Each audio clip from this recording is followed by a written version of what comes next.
जय श्री कृष्णा, राधे राधे। कैसे हैं आप सब? आई होप आप लोग बहुत अच्छे होंगे और आप सभी का वेलकम है मेरे ब्लॉग में।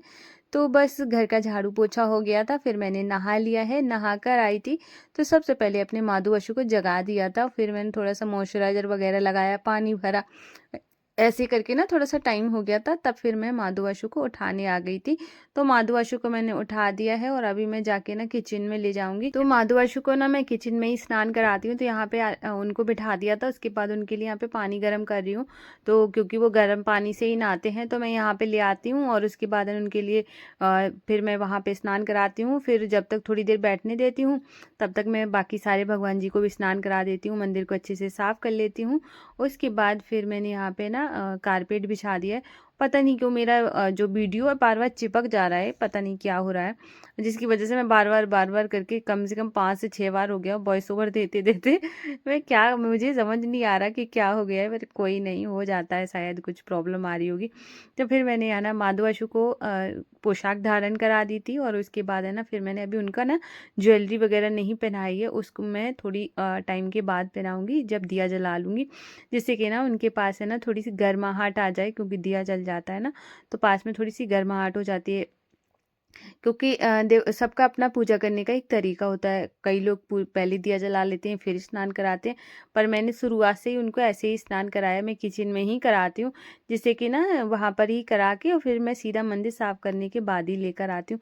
कभी कभी मैं यहाँ पर भी करा देती हूँ, जैसे कि कभी कोई जैसे कोई बड़ा दिन होता है या उनके लिए कोई स्पेशल दिन होता है, तब मैं यहीं मंदिर में ही करवाती हूँ स्नान। वैसे मैं किचन में ही करा देती हूँ। तो अभी फिर बारी थी, उनको पोशाक धारण करा दी थी, फिर मुझे अब उनकी ज्वेलरी वगैरह उनको धारण करानी थी। माधु बसु बहुत सुंदर लग रहे थे और ये वाले जो उनकी पोशाक है उनके ऊपर बहुत सुंदर लगती हैं। और वो तो हर मतलब पोशाक में एक अलग ही उनका रूप दिखता है। और आप लोग जो उनको इतना प्यार दे रहे हो, मैं सच बता रही हूँ कि मैं कितना खुश हो जाती हूँ ये देखकर कि माधु बसु को कितना प्यार मिल रहा है, बहुत प्यार मिल रहा है सब लोगों का।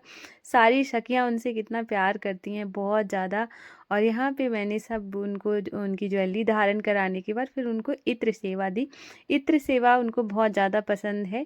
और देखो जैसे हम लोगों को भी ना तैयार हो जाने के बाद है ना परफ्यूम वगैरह की ज़रूरत होती है, ऐसे लगता है ना कि तब तक अनकम्प्लीट लगता है, चाहे जितना भी आप तैयार हो जाओ। वैसे ही हमें भगवान जी को भी है ना तैयार हो करने के बाद है ना थोड़ा सा परफ्यूम वगैरह, इत्र जैसा भी आप लगाना चाहते लगा सकते हैं। और मैं मुझे ना बहुत पसंद है, उनके पास है ना तरह तरह की इत्र हूँ, तो अच्छा लगता है। मैं हमेशा बदल बदल के लेती हूँ, क्योंकि कभी कोई सी फ्रेगरेंस हो, कभी कभी कोई सी। तो फिर मैंने यहाँ पे उनको सुंदर सा श्रृंगार करने के बाद फिर बारी थी उनको यहाँ पे दर्पण सेवा की, उनको उनका चेहरा दिखाया, फिर उसके बाद उनकी आरती की। और आज है ना मुझे कहीं पर जाना है तो आज मैं बहुत जल्दी उठ गई थी। तो घर पे पूजा हो गई थी, फिर मैं आ गई थी बाहर पूजा करने के लिए। बाहर मंदिर पे देख सकते हैं कितना प्यारा लग रहा है, सुबह सुबह का मौसम है। और जल्दबाजी की वजह से आज मैंने स्वेटर वगैरह कुछ नहीं पहना, बस मैं सीधा मैंने सोचा जल्दी जल्दी पूजा हो जाती है, माधु बसु को भोग बना लूँगी तो मैं चली जाऊँगी, क्योंकि आज मेरा पेपर है और मुझे जाना है और 8 बजे तक मुझे पहुँचना है। तो मेरा ऐसा रहता है कि मैं कहीं जा रही हूँ तो फिर मुझे ये ध्यान रहता है, जैसे निशु को तो मैं साथ में ही लेकर जा रही हूँ। और क्योंकि वो रुक नहीं रही है, कि वैसे तो मैंने जैसे संडे का आज दिन है, छुट्टी है, कृष्णा घर पर ही रहेगा, लेकिन होता है ना बच्चों को लगता है कि नहीं मम्मा के साथ ही जाना है, तो इस वजह से फिर मैंने कहा चलो ठीक है चलना। इस वजह निष्ठू को तो लेकर जा रही हूँ, माधव अशु को कहाँ लेकर जाऊंगी। तो इस वजह से मैंने सोचा कि ना उनके लिए कुछ खा के बना के मतलब खिला पिला कर जाऊंगी, तो ऐसा नहीं लगेगा। देखो हम लोग तो बाहर जाते हैं तो कुछ भी खा सकते हैं, पर माधव अशु घर पर ही रह जाता है, तो उसको इसका थोड़ा सा ध्यान रखना ज़्यादा मतलब ज़रूरी हो जाता है। और फिर मेरे मन में भी ये लगा रहेगा उनको, वो भूखे हैं भूखे हैं, और खिला पिला के जाओ ना तो इतना थोड़ा सा बेफिक्र वाली फीलिंग आ जाती है कि नहीं अब तो माधु अशु ने खा ही लिया है, और अगर हम लोगों को कहीं भूख लगेगी, अगर हमने घर से नहीं खाया है तो हम लोग बाहर भी खा सकते हैं। अब ऐसा तो देखो जब होता है ना कि जब हम पूजा करने लायक नहीं होते तब मानसिक भूख लगाना एक अलग बात हो जाती है। अब जैसे कि मैं ठीक ठाक हूँ और मैं पूजा कर रही हूँ, मैं सारे काम कर रही हूँ, तो फिर मैं वहाँ पे नाम लेके, वो मैं नाम लेती हूँ जब भी मैं खाती करती हूँ कोई भी चीज़ है तो मैं नाम लेती हूँ, लेकिन जब मैं कोशिश करती हूँ कि जब मैं सारी चीज़ें कर पा रही हूँ तो मैं समय से करूँ, जिससे ना माधु वैशु को हर चीज़ मिल सके और मुझे ये चीज़ ना लगे कि मैंने खिलाया नहीं है। देखो क्या होता है, किसी के लिए एकमात्र मूर्ति हो सकती है, पर मेरे लिए वो सब कुछ है। और मुझे मैं पता है, मैं बात करते करते भी मैं इमोशनल सा फील करने लगती हूँ कि मैं मतलब क्या होता है कि किसी को भी लग सकता है, जो लोग ज़्यादा नहीं मानते होंगे उनके लिए हो सकता है एक मूर्ति हो, लेकिन मेरे लिए क्या है ये मैं ही जानती हूँ। तो यहाँ पर है ना, मैंने उनके लिए क्या कहते हैं इसको मैं इतना ज़्यादा मेरी आंखें भर आई ये दोनों ने मुझे पागल ही कर दिया है मजाक कर रही हूँ, अच्छी बात है, ये तो बहुत सौभाग्य की बात होती है कि किसी को ये सब मिलता है, नहीं तो कैसे बड़ी मुश्किल से ये सब मिलता है। भगवान का प्यार पाना कोई छोटी मोटी बात नहीं है, बहुत बड़ी बात है कि आपको इनका प्यार मिल रहा है, आप उनकी सेवा कर पा रहे हो, तो ये बहुत बड़ी बात हो जाती है। और तो यहाँ पे है ना, मैंने उनको है ना भोग लगा दिया, तो अब मैं निकल गई थी पेपर देने के लिए। और देख सकते हैं बाहर जहाँ मैं जा रही थी, और उसमें मतलब रास्ते का ये देख सकते हो, मतलब इतना कोहरा था, इतना कोहरा, मतलब थोड़ी थोड़ी दूर का समझ नहीं आ रहा था। जहाँ 40 मिनट लगती वहाँ 1 घंटा लग गया था, मतलब इतनी मुश्किल से पहुँचे। फिर पेपर देने के बाद, ये बाद का है, मतलब जब 10:30 के बाद, मतलब ये 11 के आसपास का टाइम होगा, तब ये ऐसा मौसम खुल गया था। तो हम लोग वापस आ रहे थे, तो मैंने सोचा आप लोगों को अपने घर के मतलब घर के पास का तो नहीं, रास्ते का व्यू दिखाती हूँ कि कितना सुंदर लग रहा है। और आजकल है ना सरसों के खेत कितने सुंदर लगते हैं सरसों का खेत देखकर तो बस वो वाली मूवी याद आती है, मतलब उसमें ऐसा खेत दिखाया गया है तो हर किसी के दिमाग में चलता रहता है।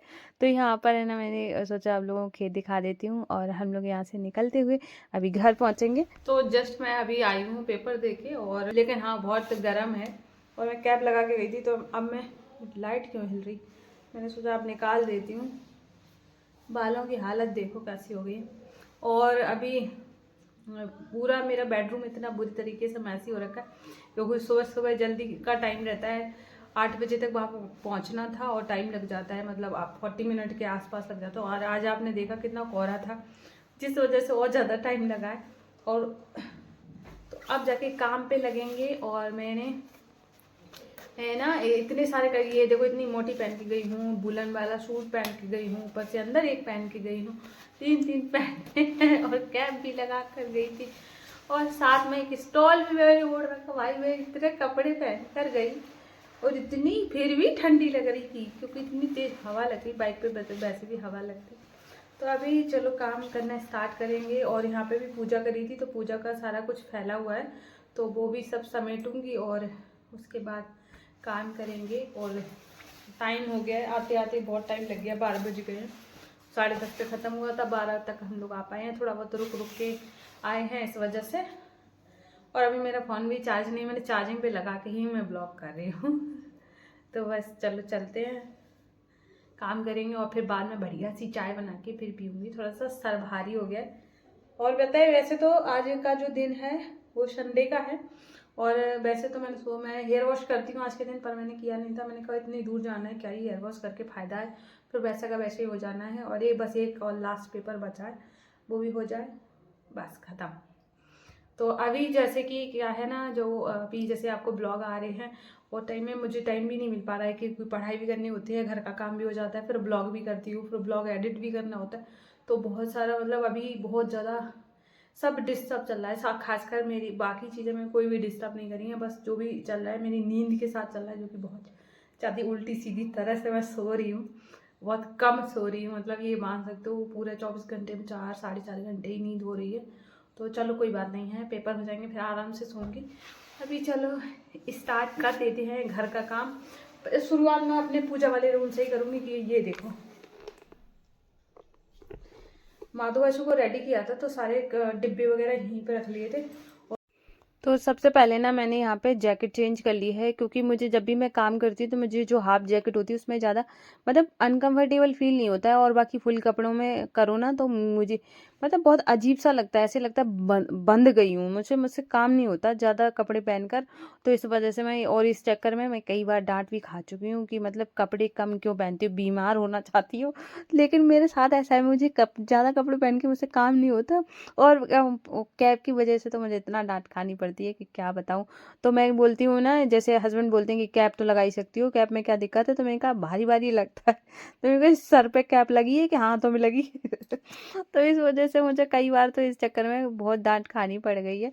और अभी है ना, जैसे कि मैंने अपना पूजा वाला रूम ठीक कर दिया है, तो अब बारी थी बेडरूम को क्लीन करने की। मेरी एक आदत है, ये अच्छी कहूँ या बुरी कहूँ, अगर फैला हुआ है तो आने के बाद मेरा सर बहुत दर्द कर रहा था, तो इन्होंने मतलब बोल दिया था कि खाना बाहर से ले आएंगे, थोड़ा रेस्ट कर लो है। तो मेरा ये रहता है कि नहीं नहीं, पहले मुझसे अगर ये कोई बोले ना कि पूरा बेड ऐसे ही फैला पड़ा है उस पर सो जाओ, मैं तो कैसे भी नहीं सो सकती। मुझे ऐसा लगता है बेड बिल्कुल क्लीन होना चाहिए, तभी मुझे अच्छे से मतलब रिलैक्स होकर नींद आएगी। अभी पता चला कि मैं तो सो जाऊं, और जब मैंने देखा है कि जब गंदा घर होगा तब कोई गेस्ट जरूर आ जाएगा। मतलब ऐसा बहुत बार हो चुका है। कभी कभार ऐसा हो जाता है कि कहीं ऐसा टाइम हो जाता है कि टाइम ही नहीं मिला है या कोई बात है, तो बिल्कुल मतलब ऐसे टाइम पे आएंगे गेस्ट कि बिल्कुल गंदा हो जाएगा तब आएंगे। तो मैं हमेशा तैयार रखती हूँ कि कभी भी आओ साफ ही मिलेगा। तो मुझे अच्छा नहीं लगता है कि मैं हर दिन तो साफ करके रख रही हूँ, और जब मुझे लग रहा है कि साफ होना चाहिए तब वो गंदा रह रहा है। तो मुझे ये सब चीज़ें अच्छी नहीं लगती, तो इस वजह से थोड़ा सा मैं मतलब साफ वाफ कर लेती हूँ थोड़ा। और मैं ये सब करने के बाद थोड़ा सा खाना वाना खाऊंगी, हस्बैंड बाहर से ही खाना ले आएंगे जाके। और तो मुझे खाना तो बनाना ही नहीं है, सिर्फ माधु अशु के लिए थोड़ा कुछ बनाऊंगी, और अब मैं सीधा रेस्ट करूंगी। और आप लोगों से कल मिलती हूँ न्यू ब्लॉग में। राधे राधे, जय श्री कृष्णा।